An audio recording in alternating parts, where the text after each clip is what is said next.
તરફ પાટણના રાધનપુર અને સાંતલપુરમાં પણ ધોધમાર વરસાદ ખાબક્યો। 24 કલાકમાં સાંતલપુરમાં 7.56 ઇંચ વરસાદ વરસ્યો।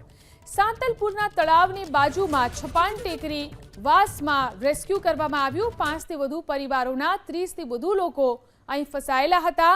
આ તમામ પરિવારોને બહાર કાઢવામાં આવ્યા છે। જોઈ શકાય છે કઈ રીતે રેસ્ક્યુ ઓપરેશન હાથ ધરવામાં આવ્યું। લગભગ 30 જેટલા લોકો અહીં ફસાઈ ગયા હતા અને તેમને અહીંથી બહાર કાઢવામાં આવ્યા। જે રીતે 24 કલાકમાં સાંતલપુરમાં 7.56 ઇંચ જેટલો વરસાદ વરસી ચૂક્યો છે, ત્યારે સાંતલપુરના તળાવની બાજુમાં છપાણ ટેકરી વાસની અંદર આ લોકો ફસાઈ ગયા હતા। 5 થી વધુ પરિવારો અહીં ફસાયેલા હતા, તેમનું રેસ્ક્યુ કરી લેવામાં આવ્યું છે। લગભગ 5 પરિવારના 30 જેટલા લોકો અહીં ફસાયેલા હતા। જોઈ શકાય છે કઈ રીતે બોટમાં બેસાડી અને તેમને પાણીની બહાર લાવવામાં આવ્યા છે।